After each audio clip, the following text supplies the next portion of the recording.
الحمد للہ والصلاة والسلام علی رسول اللہ اما بعد اعوذ باللہ من الشیطان الرجیم بسم اللہ الرحمن الرحیم یا ایہا الناس اتقوا ربکم الذی خلقکم والذین من قبلکم یا ایہا الناس اتقوا ربکم الذی خلقکم من نفس واحدہ وخلق منها زوجها وبث منهما رجالا كثيرا ونساء واتقوا الله الذي تساءلون به والأرحام إن الله كان عليكم رقيبا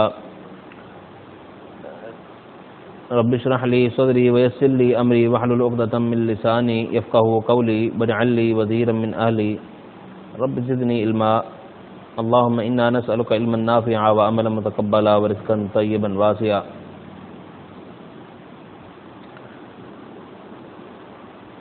آج کی کلاس کا آغاز سورہ نساء سے ہوگا.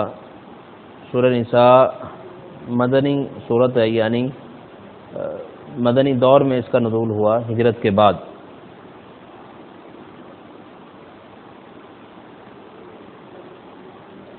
اس سورت کا نمبر مصحفی ترتیب کے لحاظ سے چوتھا ہے اور جو نزولی ترتیب ہے اس لحاظ سے اس کا نمبر 92 ہے، 92 نمبر ہے. 176 آیات پر مشتمل یہ سورہ اپنے اندر کئی ایک اہم احکامات رکھتی ہے، جس میں وراثت کے تعلق سے اور خواتین کے تعلق سے کئی ایک احکامات موجود ہیں. محرمات کا اس میں تذکرہ ہوا ہے. پھر عورتوں کے تعلق سے یہ یعنی جو آئلی زندگی ہے اس حوالے سے احکام بیان کیے گئے ہیں اور دیگر احکام موجود ہیں. تو اللہ تبارک و تعالیٰ فرماتا ہے، اے لوگو اپنے رب سے ڈرو جس نے تمہیں ایک جان سے پیدا کیا. پیدا کرنے والا اللہ رب العالمین. ایک جان سے مراد سیدنا آدم علیہ السلام ہے. سیدنا آدم علیہ السلام سے ہی پھر جو ہے ان کی بیوی حوا علیہ السلام کو پیدا کیا. فرمایا وخلق منها زوجها، اور اسی جان سے پھر ان کی جو ہے وہ بیوی کو پیدا کیا. وبث منهما رجالا كثيرا ونساء، اور پھر ان دونوں سے بہت سے مرد اور عورتوں کو پھیلا دیا، پیدا کیا کثرت کے ساتھ. واتقوا الله الذي تساءلون به والارحام، اور ڈرو اللہ تعالی سے الذي تساءلون به، جس کے واسطے سے تم ایک دوسرے سے سوال کرتے ہو.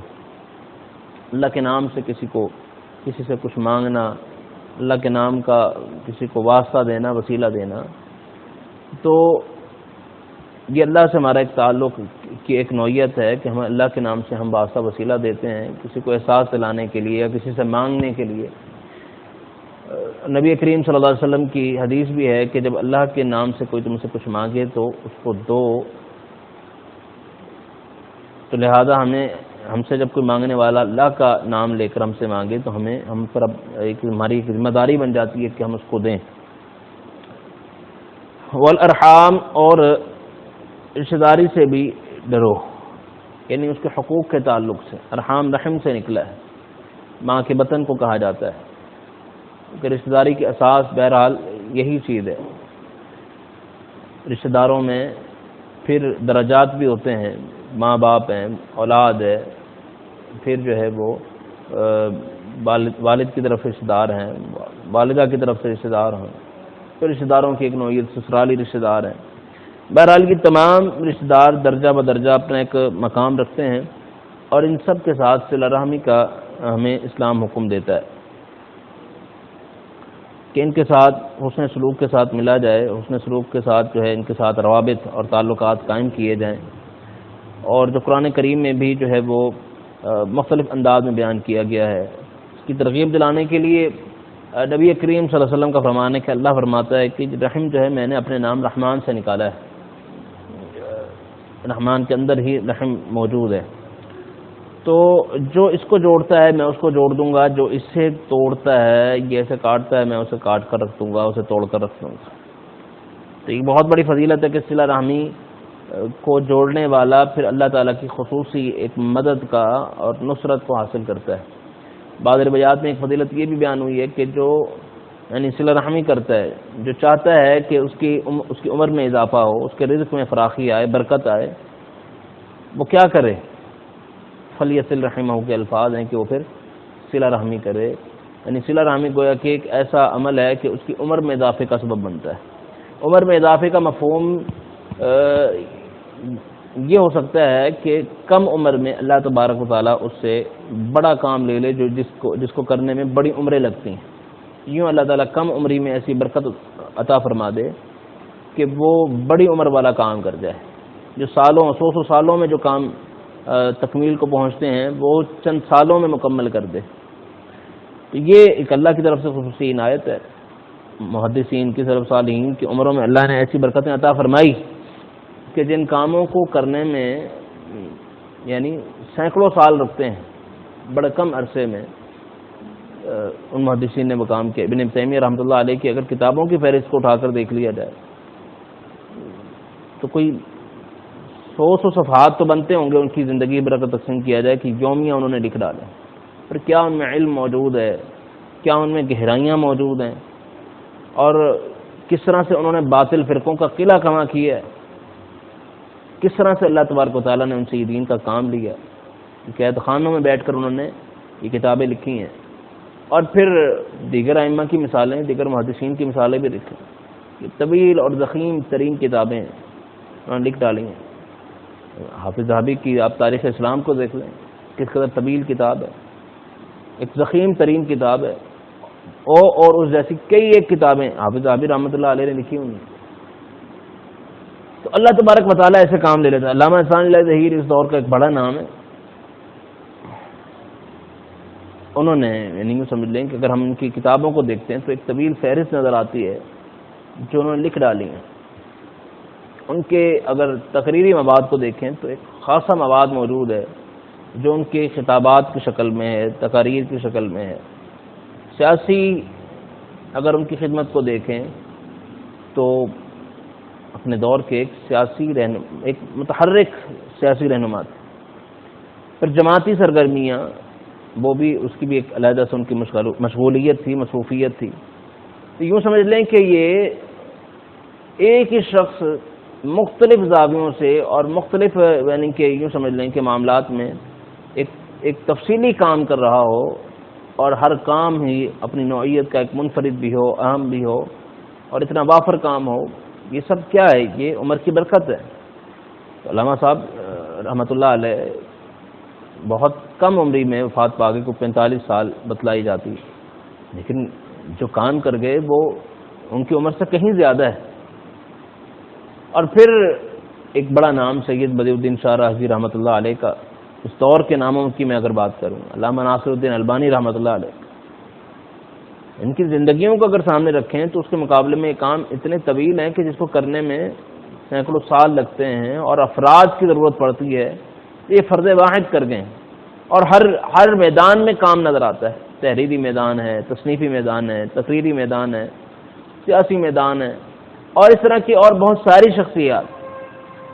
تو یقیناً ان کی شخصیات کو جب ہم اٹھا کر دیکھتے ہیں, جہاں اللہ سے تعلق نظر آتا ہے تو وہاں صلہ رحمی جیسے امور بھی نظر آتے ہیں کہ یہ رشتہ داروں سے ان کے تعلقات بہت بہترین تھے, اور حسن سلوک نظر آتا تھا. ان کے رشتہ دار ان سے خوش تھے. جہاں اور بہت سارے اسباب ہیں عمر کی برکت کے یا اس طرح کے بڑے کاموں میں اللہ تعالیٰ آسانیاں پیدا کر دیتا ہے, وہاں ساتھ ساتھ صلہ رحمی ہے, تو وہ اسباب کا اجتماع ان کی زندگیوں میں نظر آتا ہے. تو بہرحال ایک بہت بڑا سبب ہے یہ رشتہ داری جو ہے عمر میں برکت کا, اور ساتھ ساتھ رزق میں برکت کا. تو یہ کام ہمیں کرنا چاہیے, ہمیں رشتہ داروں سے تعلقات اور روابط کو بہتر کرنا چاہیے, حسن سلوک کا معاملہ کرنا چاہیے.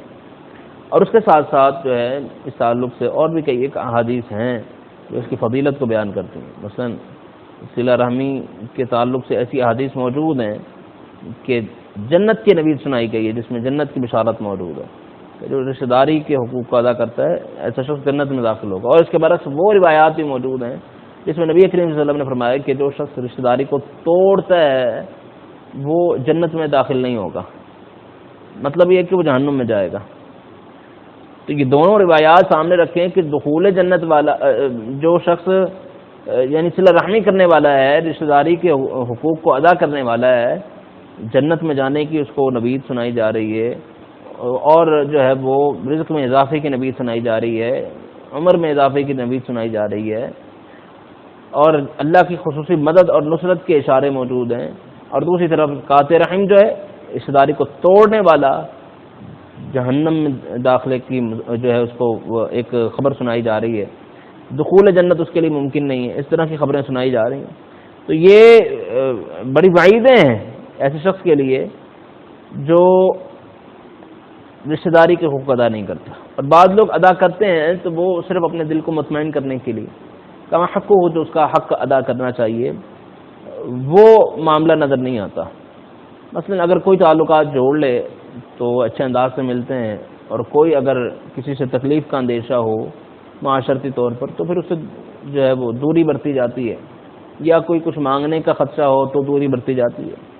تو یہ صلہ رحمی نہیں ہے. صلہ رحمی یہ تقافو ہے کہ بدلے میں آپ نے جو ہے وہ تعلقات قائم کیے ہیں. اصل صلہ رحمی یہی ہے کہ جو آپ کے ساتھ بہت زیادہ اس نے سلوک نہیں کر رہا، کہ اچھا رویہ آپ کے ساتھ نہیں برت رہا، آپ کو اس کی زبان سے تکلیف پہنچتی ہے، اس کے ہاتھ سے تکلیف پہنچتی ہے، دیگر مسائل کا سامنا آپ کو ہے، اس کے باوجود آپ صلہ رحمی کا لحاظ رکھتے ہیں اور اس کے ساتھ اس نے سلوک برتتے ہیں اور اس کی تکالیف پر صبر کرتے ہیں، اور آپ اپنی ذمہ داری کو بجا لاتے ہیں.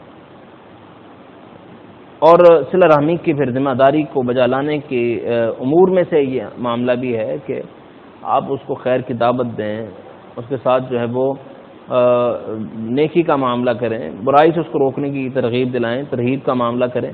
یہ سب جو ہے صلہ رحمی کے حقوق میں سے ہے.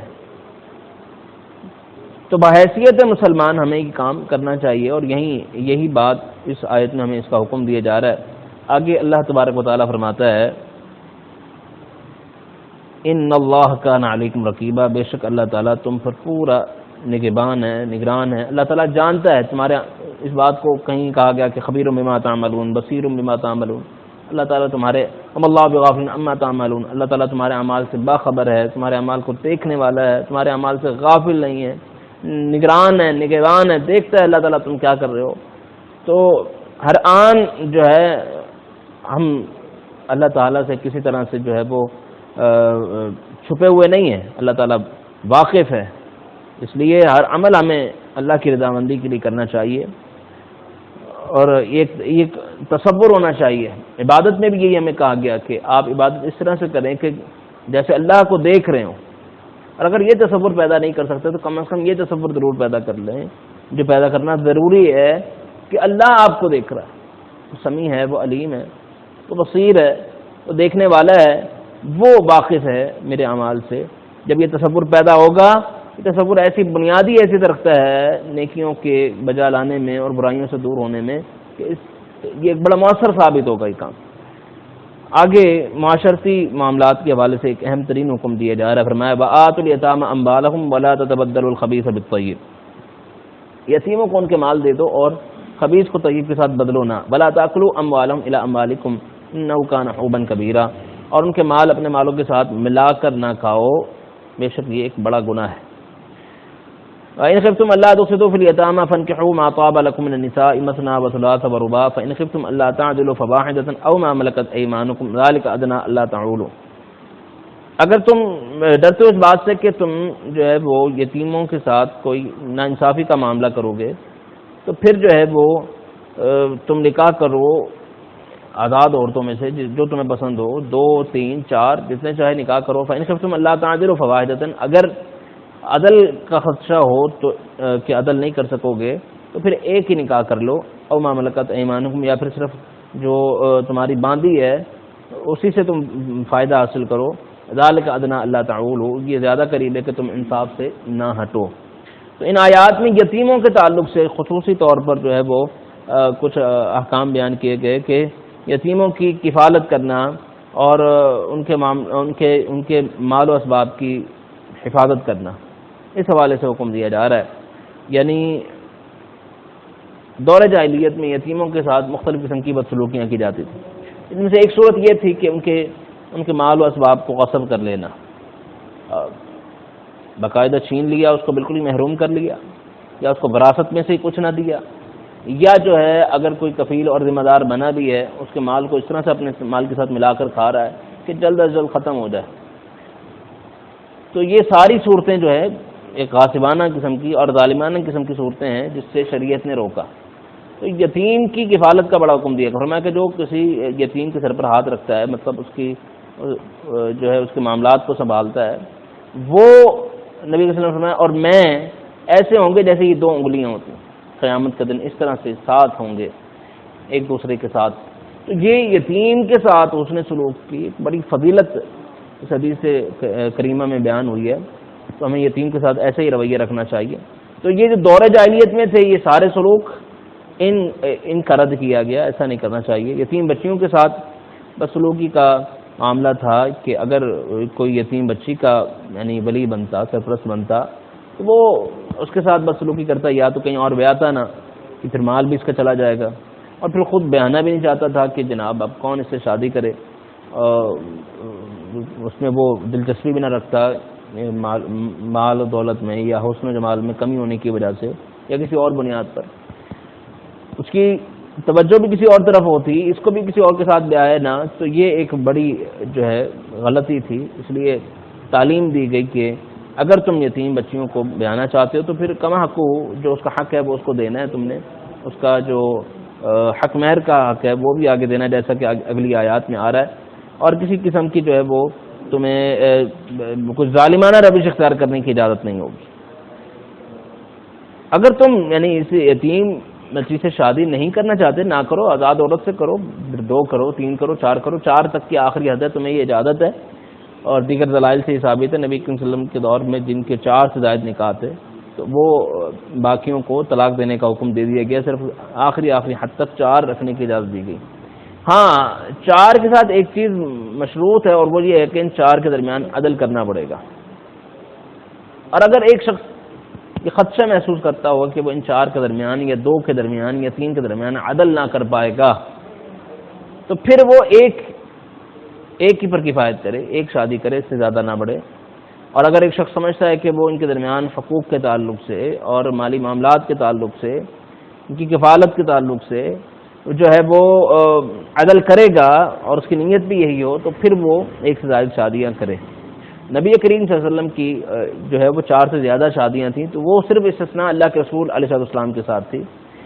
اور پھر یہ کثرت جو تزوج ہے، بہت زیادہ شادیاں کرنا، اس حوالے سے جو نبی کریم صلی اللہ علیہ وسلم پر بھی اعتراض کیا جاتا ہے. یہ اعتراض بالکل باطل قسم کا ہے، کیونکہ اللہ کے رسول علیہ السلام کی ساری شادیاں وہ بیواؤں سے ہیں یا ان سے ہیں جن کے پہلے نکاح ہو چکے تھے، اور دوسری انہوں نے شادی اللہ کے رسول سے کی، بس سوائے سیدہ عائشہ رضی اللہ تعالیٰ عنہ کی. بس یہ ایک ہی آپ کی تمام ازواج میں سے جو ہے وہ کنواری تھیں، باقی سب سیبہ تھیں. تو یہ پھر ان شادیوں میں حکمتیں نظر آتی ہیں، کہیں بیواؤں کا سہارا آپ بنے ہیں، کہیں ان کے خاندانی جو روابط تھے ان کو بہتر کرنے کے لیے اور مسلمانوں کو فوائد پہنچانے کے لیے، مسلم معاشرے کو فوائد پہنچانے کے لیے جو ہے وہ یہ شادیاں کی گئیں. اور اسی طرح جو مسلم خواتین ہیں ان کی رہنمائی کے لیے جو ہے ان کی تعلیم کے لیے یہ شادیاں کی گئیں. یہ مختلف فوائد ہیں جو اہل علم نے بیان فرمائے. البتہ یہ مسلمان مرد صرف 4 شادیاں کر سکتا ہے زیادہ سے زیادہ بیک وقت وہ صرف 4 عورتوں کے ساتھ شادی کر سکتا ہے، اس سے زائد اس کو اجازت نہیں ہے. اور عورت جو ہے وہ صرف ایک ہی شوہر بیک وقت رکھ سکتی ہے. تو اس میں کوئی ظلم نہیں ہے. بعض لوگ اس کو بھی ظالمانہ انداز میں دیکھتے ہیں، حالانکہ اس انداز میں بھی عورت کو اللہ تبارک و تعالیٰ نے مکمل طور پر جو ہے وہ اس کو محفوظ کیا، اس کی عصمت کو، اس کی عزت کو جو ہے اس کی حفاظت کی ہے، اور اس کو ایک ویلیو دی ہے، اس کی قدر میں اضافہ کی ہے، اس کی ویلیو کو گرایا نہیں. ایسا نہیں ہے کہ وہ پھر جو ہے بیچاری بٹ ہی جائے اور جو ہے اس کے حقوق کا کوئی والی وارث نہ ہو، وہ کبھی ادھر دھکے کھاتی پھر رہے، کبھی ادھر دھکے کھاتی پھر رہے. نہیں، اس کے حقوق کے تعلق سے ایک ہی فرد کو ذمہ دار بنایا ہے، جو اگر اس میں غفلت برتتا ہے تو وہ جو ہے پھر اللہ کا مجرم ہے، اس عورت کا مجرم ہے. اور ایک ایسا شخص جو ایک ہی عورت کے حقوق ادا نہیں کر پاتا، اس کے لیے جائز ہی نہیں کہ وہ دوسرا نکاح کرے. دوسرا تیسرا چوتھا نکاح بھی کرتا ہے تو وہ بھی مشروط ہے کہ ان کے درمیان عدل کرے گا. اگر عدل نہیں کرتا تو یہ عورتیں عدالت سے رجوع کر سکتی ہیں, حق خلا رکھتی ہیں.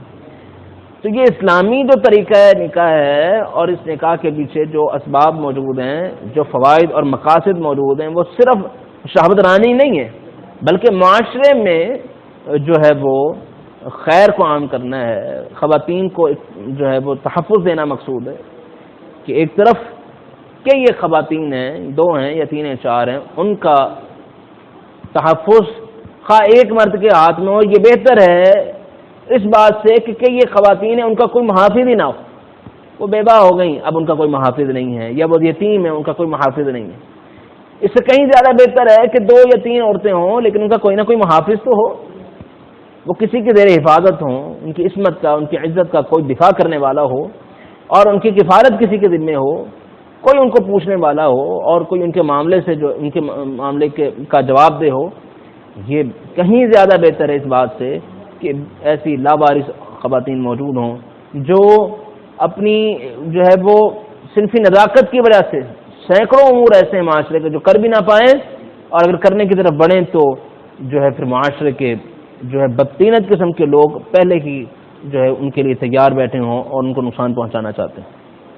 تو یہ ایک بڑا ہی معاشرے کا بہترین اصول ہے جو اسلام نے دیا ہے معاشرے کی خواتین کی عصمت اور عزت کے دفاع کے لیے, جسے اپنانے میں فائدہ ہی فائدہ ہے. فرمائے کہ اس لیے بنائے کہ تاکہ تم جو ہے وہ انصاف سے نہ ہٹو. آگے اللہ تبارک و تعالیٰ فرماتا ہے وَآتُوا النِّسَاءَ صَدُقَاتِهِنَّ نِحْلَةً, اور عورتوں کو ان کے حق مہر خوش دلی کے ساتھ ادا کرو. فَإِن طِبْنَ لَكُمْ عَنْ شَيْءٍ مِّنْهُ نَفْسًا فَكُلُوهُ هَنِيئًا مَرِيئًا, اگر وہ چیز خود ہی چھوڑ دیں دل کی خوشی سے تو پھر اسے تم جو ہے وہ دل کی خوشی کے ساتھ کھاؤ. وَلَا تُؤْتُوا السُّفَهَاءَ أَمْوَالَكُمُ الَّتِي جَعَلَ اللَّهُ لَكُمْ قِيَامًا وَارْزُقُوهُمْ فِيهَا وَاكْسُوهُمْ وَقُولُوا لَهُمْ قَوْلًا مَّعْرُوفًا, اور جو ابھی یتیم ایسے ہیں جو کم عمر ہیں اور بے سمجھ ہیں, ان کے مال انہیں لوٹانا دو حتیٰ کہ جو ہے ان میں آگے اگلی آیات میں آ رہا ہے کہ بالکل رشد محسوس نہ کرو, تو انہیں مال نہ دو التی جعل اللہ لکم قیاما, جو اللہ تعالیٰ نے تمہارے قائم رہنے کا ذریعہ بنایا ہے, اور انہیں جو ہے ان میں سے کھانے کے لیے دو, پہننے کے لیے دو, ان سے اچھی بات کہو جب تک یہ ان میں یہ بے سمجھی موجود ہے. ہاں, جب ان میں شعور آ جائے, عقل آ جائے, پھر ان کا مال ان کے حوالے کر دینے کا بھی حکم موجود ہے.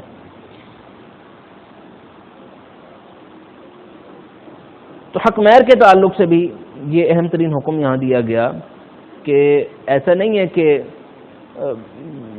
یعنی عورت کا حق مہر اس کا جو ہے وہ والد رکھ لے, بھائی رکھ لے, نہیں, یہ عورت کا حق ہے, عورت ہی کے حوالے کیا جائے گا. پھر اس میں عورت کی رضامندی بھی قبول ہے کہ وہ کتنا حق مہر رکھنا چاہے, اور خوش دلی کے ساتھ مرد کو یہ حق مہر اس کا دینا چاہیے. ایک جو ہے بالکل ایک کم بھی نہ ہو اور زیادہ بھی نہ ہو, ایک مناسب جو ہے مقدار میں یہ حق مہر اسے دینا چاہیے. اور یہ الگ بات ہے کہ مختلف قسم کے حق مہر جو ہے وہ احادیث سے ملتے ہیں کہ نبی کریم صلی اللہ علیہ وسلم نے جو ہے وہ جو حق مہر دیا وہ اس کی بھی وضاحتیں ملتی ہیں, ادوار مطہرات کے لیے دیا. بعض واقعات ایسے ملتے ہیں کہ اللہ کے رسول صلی اللہ علیہ وسلم نے کسی کی شادی کروا دی, کچھ تھا نہیں اس کے بعد, تو صرف قرآن کی چند صورتیں سکھلانے کو ہی حق مہر بنا دیا. کسی خاتون کا واقعہ ملتا ہے کہ صرف اسلام قبول کر لینا شوہر کا, اسی کو حق مہر قرار دے دیا. کسی کا واقعہ ملتا ہے کہ صرف جو ہے وہ لوہے کی انگوٹھی کو کہا کہ اگر یہی ہے تو یہی دے کر تم جو ہے وہ شادی کر سکتے ہو, اس کو حق مہر کی گویا کی دلیل بنا دیا. تو یہ ایسے مختلف واقعات ملتے ہیں, تو یہ بتلاتے ہیں کہ اگر اس طرح کی کوئی خصوصی کیفیت ہو تو حق مہر میں کمی بھی کی جا سکتی ہے, اضافہ بھی کیا جا سکتا ہے. کوئی اس کی محدود مقدار مقرر نہیں, لہذا ایک کم یعنی تنگ دست پر جو ہے وہ بلا وجہ کا زیادہ کا بوجھ ڈالنا یہ بھی غلط ہے. اور ایک شخص اگر مال کی فراوانی رکھتا ہے, وہ عورت کے ساتھ زیادتی کرتے ہوئے اس کا حق مہر کم مقرر کرے یا سر سے دینا, تو یہ بھی ایک بڑی غلطی ہے. تو اس تعلق سے یہ حکم دیا گیا کہ یہ حق مہر دو. اور پھر اس دور میں یتیم لڑکیوں کے ساتھ تو بالخصوص ان کا حق مہر جو ہے وہ غصب ہی کر لیا جاتا تھا. یہ بھی ایک گناہ ہوگا. ہاں, عورت کو بھی اختیار دے دیا, اگر وہ چھوڑنا چاہے تو چھوڑ دے, اس کو یہ اختیار حاصل ہے.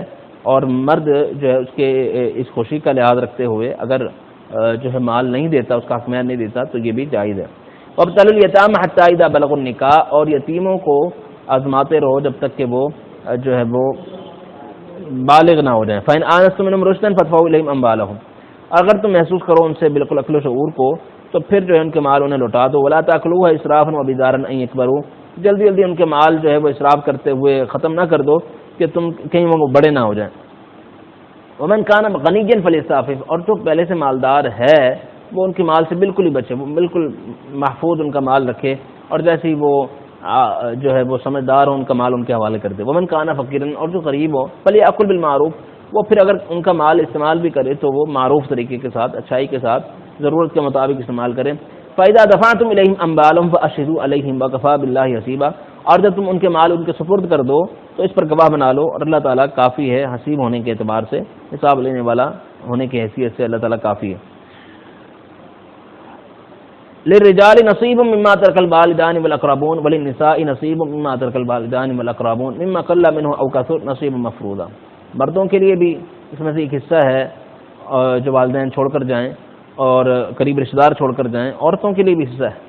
دونوں کے لیے حصے اللہ تبارک و تعالیٰ نے مقرر کیے، البتہ درجات کا اور حیثیتوں کا لحاظ بھی اس میں رکھا گیا جیسا کہ آگے بیان ہوگا. مما قل منه او كثر، چاہے مال تھوڑا ہو یا زیادہ، نصیب مفروضہ ایک مقرر کیا ہوا حصہ ہے. وَإِذَا حَضَرَ الْقِسْمَةَ أُولُو الْقُرْبَىٰ وَالْيَتَامَىٰ وَالْمَسَاكِينَ فَارْزُقُوهُم مِّنْهُ وَقُولُوا لَهُمْ قَوْلًا مَّعْرُوفًا. تقسیم کے موقع پر جب قریبی رشتہ دار، یتیم، مسکین حاضر ہوں تو ان کو دو رزق میں سے اور ان کے ساتھ بہترین اچھی گفتگو کرو. بعد نے کہا ہے کہ یہ آیت منسوخ ہے کیونکہ یہ پہلے دیا جاتا تھا اور پھر اس کے بعد جو آیات مواریث ہیں اس نے اس آیت کو منسوخ کر دیا. اور بعد نے کہا کہ یہ ایک یعنی استحبابی درجہ ہے کہ ان کو اس طرح ان کے ساتھ کچھ معاملہ کر دینا چاہیے، کوئی ضروری چیز نہیں ہے. واللہ تعالی اعلم.